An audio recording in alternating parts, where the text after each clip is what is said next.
Is it time for Who Are These Creepos? Who are these Creepos? That is correct. And what we're going to be talking about today is crime stories with Nancy Grace. Finally, we could play this and someone could hear it. All right. Vinny, why do we do Who Are These Creepos? It's because we need to prove that we are the #1 true crime podcast on the internet today. And the way that we do that is by taking down the other podcasts one by one. None of them can touch us, but I will say this, and I said it at the Detroit show, Nancy Grace might be the second best true crime podcast. Dude, Nancy Grace is a lunatic. I love the show because she's so fucking crazy. It's unbelievable. This is all murder porn. That's all this is. She doesn't give a fuck about these victims. She just wants to tell you about these crazy, heinous crimes. And her kids. And it starts off like this. 3 little Girl Scouts, ages 8, 9, and 10, yanked from their tents in the middle of a rainy summer night, horribly raped and murdered. The only named suspect, Jean Hart, tried and acquitted. This case goes unsolved nearly 50 years until a local high school teacher uncovers 4 potential suspects, igniting a new investigation. Do you know how many women have been laying in their bathtub with just the shower nozzle on their fucking pussies listening to this going, oh, give me more of it, Nancy. Tell me more about the murders. Hey, Vanny, why does Nancy Grace's cadence enrage me? Well, Carl, because you're a normal human being, and she went to fucking the William Shatner School of Broadcasting. Dude, every fucking sentence has 5 periods in it. Stop ending the sentence in the middle of the sentence, Nancy. What are you doing? You are Larry King? All right.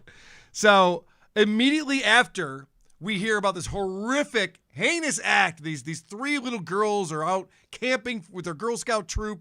They get raped and murdered, and they have to then repeat that again. That's what this audience wants to hear. Like, whoa, rape and murder? One more time, Can we get someone else to say it? One more time. 3 young girls, beaten, sexually assaulted, murdered. I mean, that was immediately after she had just explained that. She goes, and listen to this. And the guy goes, 3 young girls, raped and murdered. Like, okay, we got it. Well, she also has, this show is very poorly produced for a lot of reasons.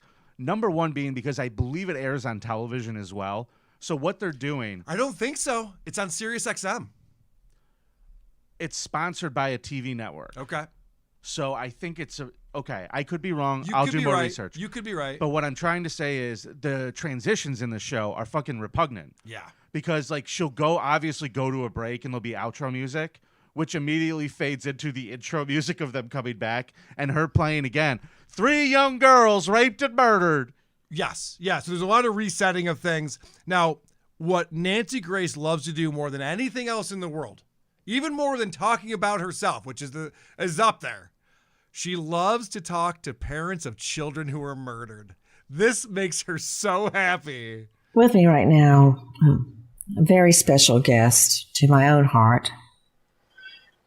This is Lori Lee Farmer's mother. Lori Lee, just 8 years old when she was murdered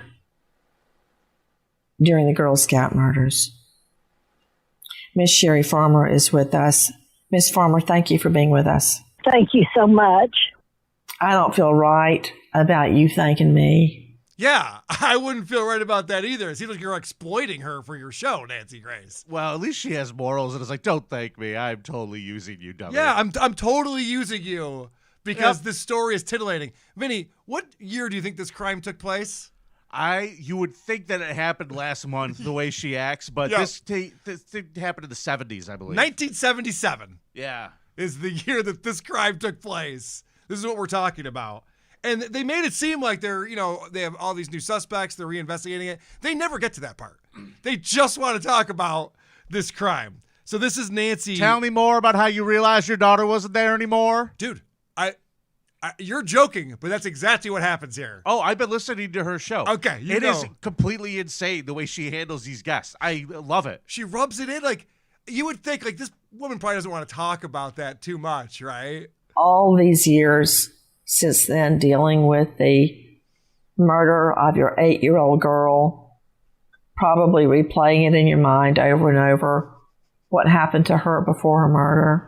No, I bet you think about how she was getting raped. Every night when you lay your head on the pillow, you imagine this man slicing her throat from ear to ear. I can only imagine that's what happens, right?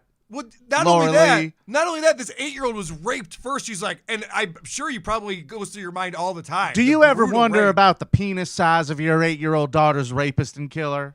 I Like wasn't. she just asks weird I fucking know. questions. It's like I wasn't trying to, but now I am. Thanks, Nancy. I've actually moved on. It was 45 years ago. I've moved on, but thanks for bringing that up. All right, so this is the other thing that we love to do with Nancy Grace. Make it about her. Yeah. I love it when Nancy... She has the exact same disease that Stuttering John does. Yep. Not alcoholism. Right, yeah. During an interview, you shouldn't be talking about your life too much. You should be talking about the person that you're interviewing's life. That something positive and good needed to come from her life. Miss Farmer, after my fiance's murder, I thought I knew it all about pain and suffering and grief. It was right before our wedding, and it took me, sadly, well over 20 years before I could even consider marriage. Right. Whatever. Who cares how long it took you to get over it? What do you think this lady's go? Did you ever get over it, Nancy? Oh, Were you God. ever able to get over it? So the guy who walked out here is Keith Griffin. He was murdered before he married Nancy Grace, and that really was a godsend for him.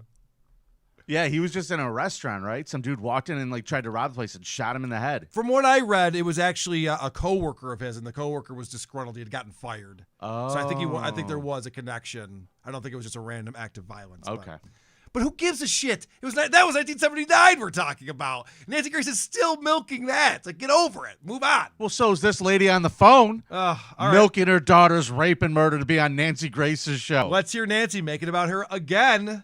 I've got to say, Miss Farmer, again, I thought I knew it all about grief, but now that I finally have children, I don't think there could be any grief worse in the world than losing your child. And you are such a better person than me. You have so much dignity and you're so calm. Yeah, she's calm because it happened 45 years ago. People move on, Nancy. People move on and live their lives. Jen in the YouTube chat just really made me laugh because she says that Nancy Grace's husband dodged the bullet. In the most ironic way possible. Yeah, Yeah, that is exactly. correct, Jen. And then just to prove that this is all about the titillation of this story, she always has to do things like this. For those of you just tuning in, this is Lori Lee Farmer's mother.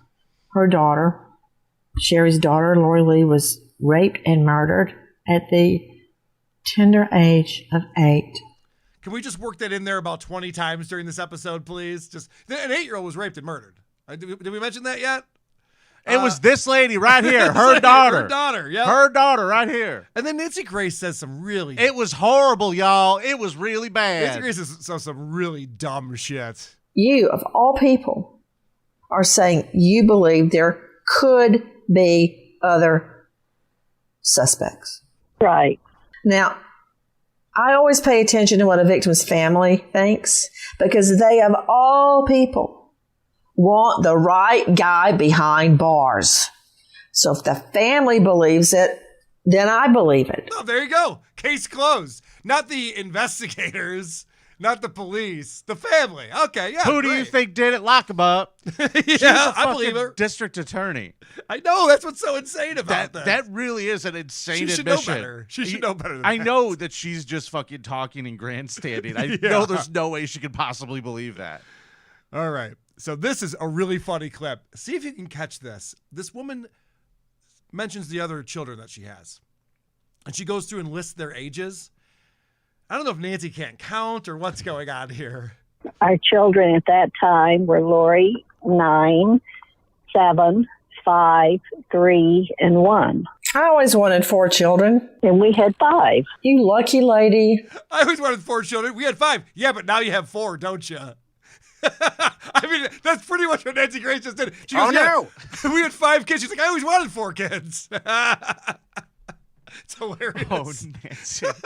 So you guys don't even understand. This show is a treat. It actually kind of is. I was telling Brian Johnson this. I said, go listen to Nancy Grace stories. I found it great. very clippable. Oh my gosh, did I just hear a drop?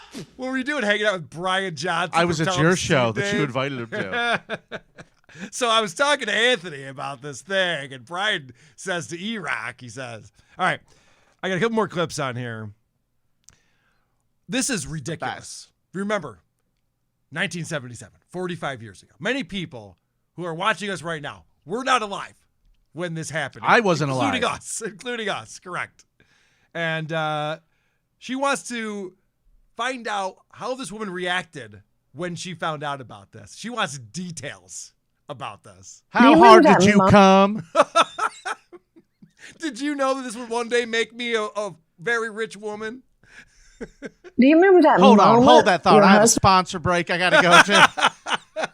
And you cried all through the night? Well, if you do have problems sleeping at night, then I want to introduce you to sleep phones. Do you remember that moment your husband told you that Lori had been killed? Well, he didn't say she had been killed because we did not know that. He said Lori had died in the night. Right.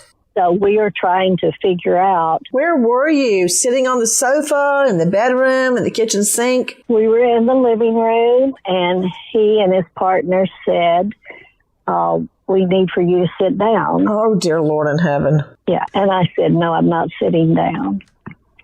And Bo told me, and he looked like I'd never, ever seen him look before. Was That's he happy? fascinating. Please go on. Yeah, like whatever. I know your daughter's dead. It probably was pretty shocking and awful. Remember how this episode started off? It started off by her saying they were never convicted anyone of this, and now there's new suspects. So what the fuck is the point of asking the question? How did you find out? How did you react? Where were you? Which room were you in? Were you standing up? Were you sitting down? What does that matter? And then Nancy decides to tell us even more information that no one could possibly care about. When I was first told that Keith, my fiance, was dead, I didn't know any of the facts surrounding it. I mean, of course, I later learned he had been murdered, but I just assumed he'd been in a car crash. And it wasn't until several hours later, I was at my local little Methodist church. I had nowhere else to go. And I was sitting across the desk from our pastor, and I saw him write, and I read it upside down, Bernstein Funeral Home. That's when I knew for sure that Keith was dead. And Billy, told me Keith was murdered. Why is it we try to look for, just even subconsciously, for a rational explanation? First off, that's not a real question. You know the answer to that, Nancy. That's a really dumb question. There was absolutely not a real question. She just wanted to make that about herself again. Yep. That's all that was. She had to go through the whole fucking story, and I was in shock, and then I found out he was murdered. Why do people hate it when their friends and loved ones are murdered? Why do you think? Why do you think, Nancy? I don't know. What an interesting question. Holy shit. So this podcast, I understand how you get enjoyment out of it because I did find it extremely clippable.